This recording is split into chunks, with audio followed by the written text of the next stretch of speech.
तो जहाँ पर ज्ञान और वैराग्य नहीं है वहाँ भक्ति चाहे कितनी भी हो, भक्ति रोती है। भक्ति महारानी कहती हैं कि मेरे बच्चे दोनों बूढ़े हो गए। नारद जी ने कहा कि भक्ति महारानी आप चिंता मत करो, यह सब कलयुग का प्रभाव है। आप बिल्कुल चिंता मत कीजिए। अगर मैं सच में भगवान का भक्त हूँ, मैं नारद आज प्रतिज्ञा करता हूँ, अगर मैं भगवान का सच्चा भक्त हूँ तो जन जन के हृदय में आपको स्थापित कर दूंगा और आपके दोनों बच्चों को मैं फिर से तरुण जवान बना दूंगा। और नारद जी ने प्रयत्न करना शुरू कर दिए, लगे जगाने, बहुत जगाने का प्रयास किया। वेद वेदांत इत्यादि तमाम सारे गीता पाठ, सारे पुराण, सारे उपनिषद उनके कानों में सुना डाले। ज्ञान वैराग्य थोड़ी सी आंखें खोलते फिर चुप हो जाते, फिर बंद कर लेते। परेशान हो गए नारद जी परेशान हो गए। तब आकाशवाणी हुई, व्योमवाणी तदैवा भून्मा। आकाशवाणी हुई, नारद जी सत्कर्म करो, तब ये जगेंगे। नारद जी ने कहा कि सत्कर्म, तो ये मैं कर क्या रहा था अभी तक? सत्कर्म होता क्या है? तो आकाशवाणी ने कहा कि ये आपको संत बताएंगे। अब आकाशवाणी गोलमाल कर गई। आकाशवाणी ने कहा सत्कर्म करो, न तो सत्कर्म का नाम बताया। नाम बताती तो नारद जी वो सत्कर्म कर लेते, और न तो संत का नाम बताया। संत का नाम भी बता देती आकाशवाणी तो जाकर के उनसे पूछ लेते। लेकिन न तो सत्कर्म का नाम बताया, न ऋषि का नाम बताया, किसी महात्मा का नाम। आप जाइए, जाकर के किसी संत से पूछ लीजिए। अब नारद जी चले, सारे संत महात्माओं के आश्रम में लगे घूमने। अब जिससे जाकर के पूछते वही घबरा जाता। अरे नारद जी, आप स्वयं ब्रह्मा जी के बेटे हो और इतने बड़े कथा वक्ता हो आप। अब कोई बहुत बड़ा डॉक्टर, बहुत बड़ा सर्जन कोई और किसी छोटी सी बीमारी के बारे में किसी डॉक्टर से बात करे कि भैया इस फोड़ी का ऑपरेशन कैसे होगा जरा बताओ, तो वो छोटा सा डॉक्टर उस बड़े सर्जन को देख करके क्या बताए? वो घबरा जाएगा कि ये मेरी परीक्षा ले रहे हैं, कैसे बताऊं। अब नारद जी का भी यही हाल हुआ। अब नारद जी इतने बड़े ज्ञानी, जो देखता है वही नारद जी को कहता है, नारद जी काहे के लिए बेइज्जत कर रहे हो भैया? आप खुद इतने बड़े वक्ता हो, आप स्वयं ब्रह्मा जी के बेटे हो और हमसे पूछ रहे हो। और जो बड़े बड़े नामी गिरामी संत थे, वो जैसे ही नारद जी को देखते तो मुंह की भूता मौन व्रत धारण कर लेते। बाहर से ही किसी चेले से कहलवा देते कि नारद जी से कह दो महात्मा जी अभी मौन व्रत हैं, मौन व्रत खुलेगा तब बताएंगे। और कुछ बड़े बड़े संत तो कहते हैं पलायन कर गए, भाग गए, आश्रम छोड़ करके ही चले गए कि नारद जी आ रहे हैं भैया प्रश्न पूछने, हटो यहाँ से। सब जगह नारद जी घूमे, कोई नहीं मिला उनको उनके प्रश्न का उत्तर देने वाले। तो नारद जी ने कहा कि घूमते घूमते हमने कहा कि अब चलो नर नारायण से पूछेंगे बद्रिकाश्रम में। और भैया नर नारायण तो मिले नहीं, आप लोग मिल गए, तो एक काम करो आप ही बता दो हमारे प्रश्न का उत्तर।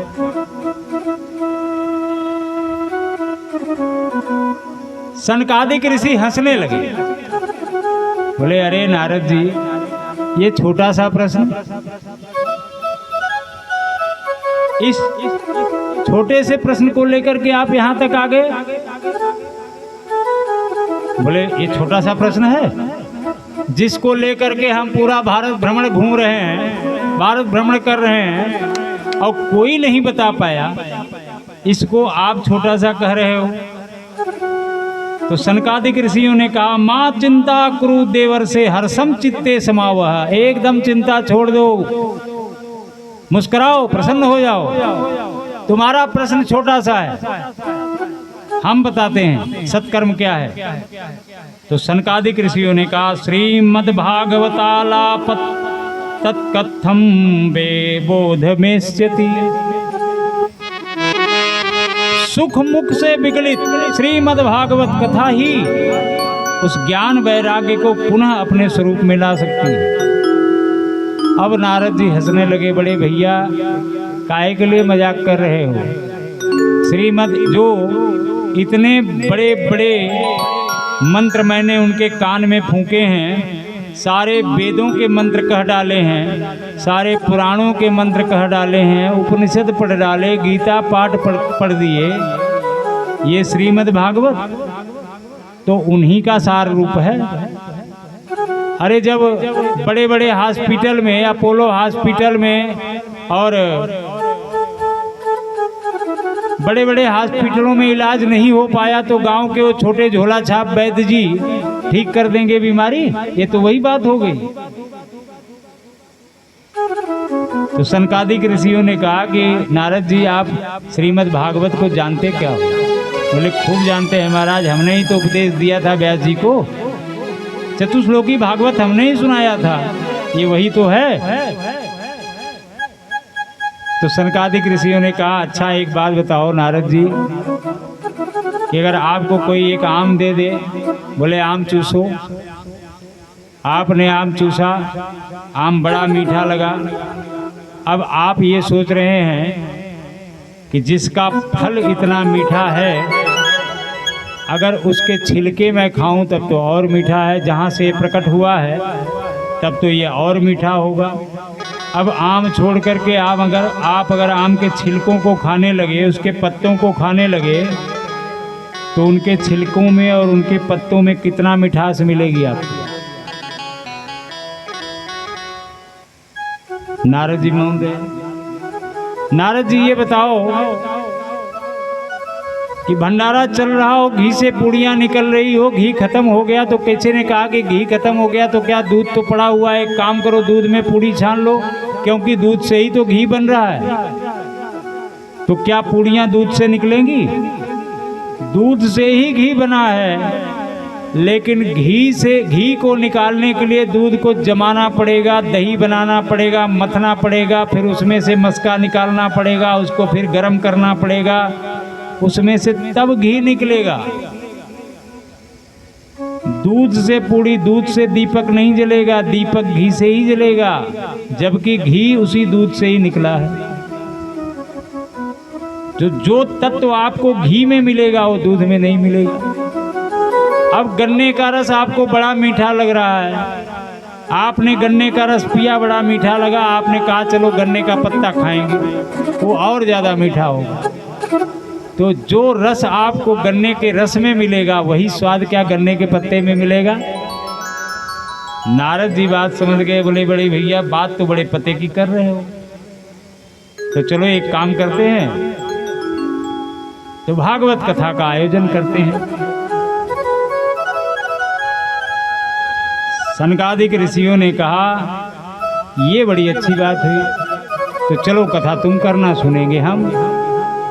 नारद जी ने कहा नहीं भैया कथा हम करवाएंगे, सुनाएं आप लोग। बोले हम तो इसी से भ्रमण कर रहे थे, इसी बात को अपने मन में लेकर के कोई सुनेगा तो उसको सुनाएंगे, और कोई नहीं सुनने वाला मिलेगा तो हम ही सुनेंगे, कोई सुनाएगा तो, या तो कोई सुनाने वाला मिले नहीं तो कोई सुनने वाला मिले, इसी उद्देश्य से हम भटकते हैं संसार में। चलो तुम सुनने वाले मिल गए तो हम सुनाएंगे।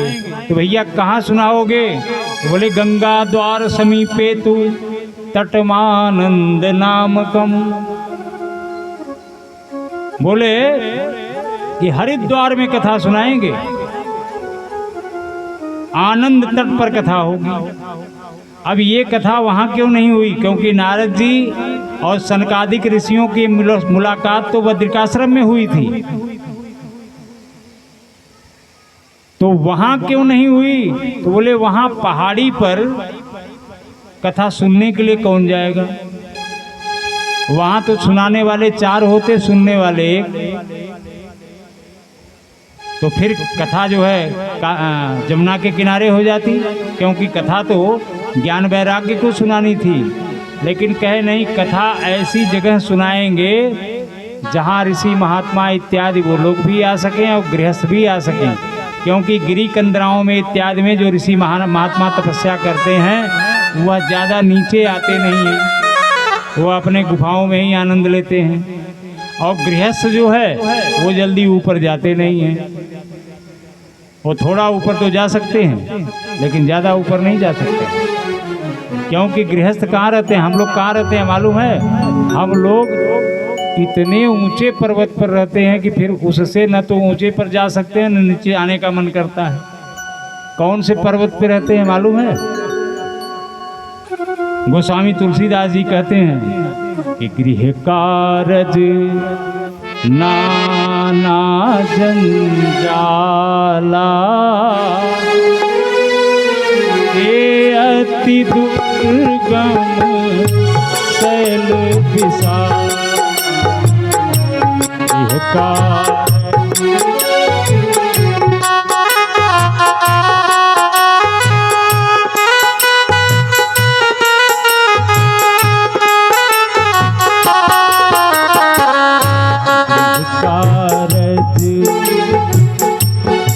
नाना जंजाला ते अति दुर्गम शैल विशाला।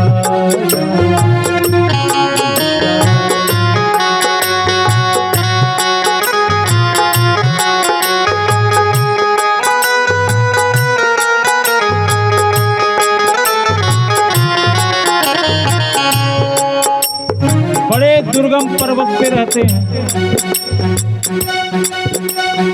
गृह कार्य रूपी पर्वत पे रहते हैं, जल्दी नीचे उतर नहीं पाते।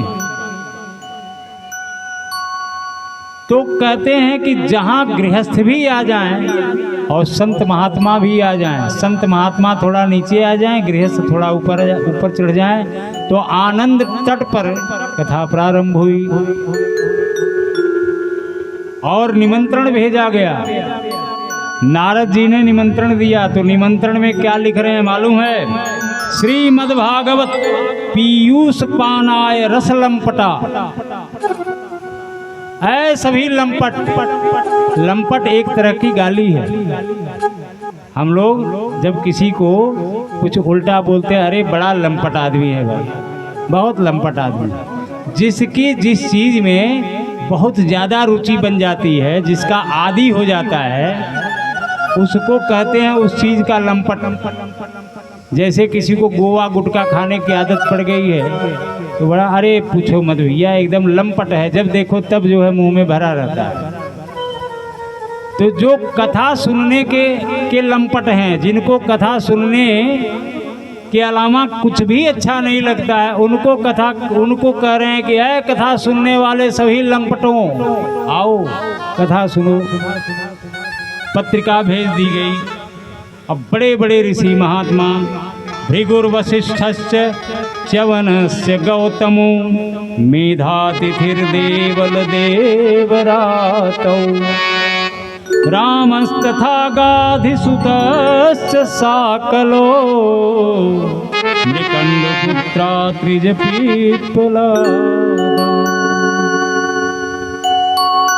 भृगु वशिष्ठ च्यवन आदि सभी, परशुराम गौतम इत्यादि सभी ऋषि महात्मा पहुँचे। सारी नदियाँ, वेद वेदांत पर्वत सब मनुष्य और नारी का रूप बना बना करके पहुँचे। कथा प्रारंभ हुई। कथा प्रारंभ हुई तो मंगलाचरण प्रारंभ हुआ। सदा सेव्या श्रीमद्भागवती कथा।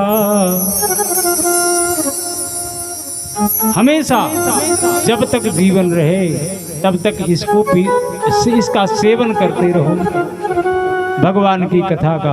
और मंगलाचरण करते हुए सनकादिक ऋषि भगवान का स्मरण करते हैं। श्री कृष्ण गोविंद हरे मुरारे, हे नाथ नारायण वासुदेव। कृष्ण गोविंद हरे मुरारे, हे नाथ नारायण वासुदेव। कृष्ण गोविंद हरे मुरारे, हे नाथ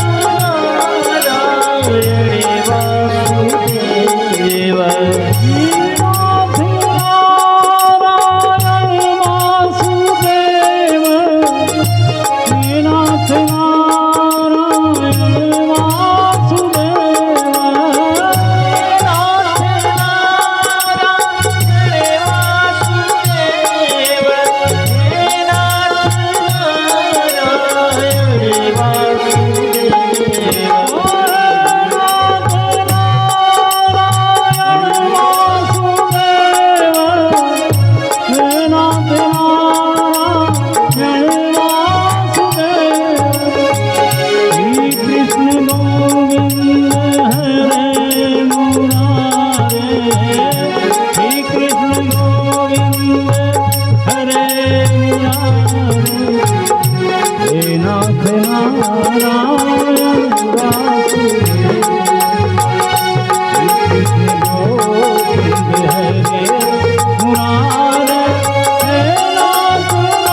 समभूति दानी नदुच्यते संसिनु सौम्य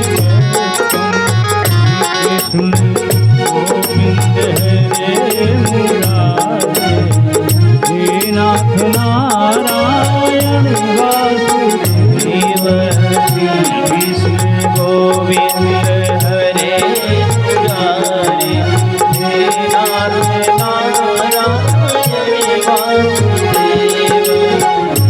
अभी मंगलाचरण शुरू हुआ था और इतने में आश्चर्य क्या हुआ। भक्ति सुतो तरुणों गृहीत्वा श्रीमैक रूपा सहसा विरासी।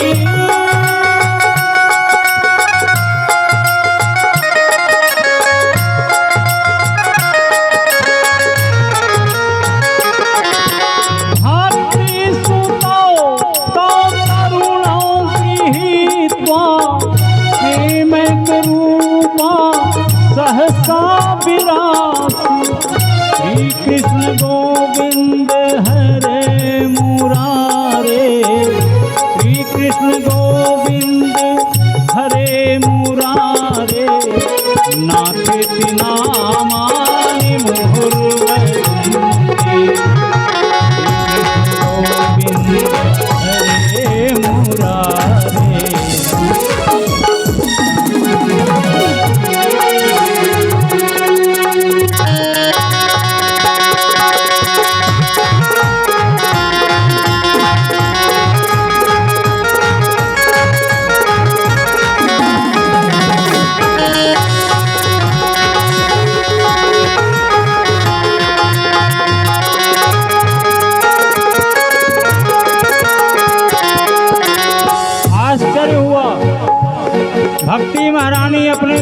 पुत्रों को जो तरुण हो गए थे गोद में लेकर के नाचती थिरकती आ गई। तातंगता भागव तार्थ भूषाम सुचारु वेशाम सहसा विलासी।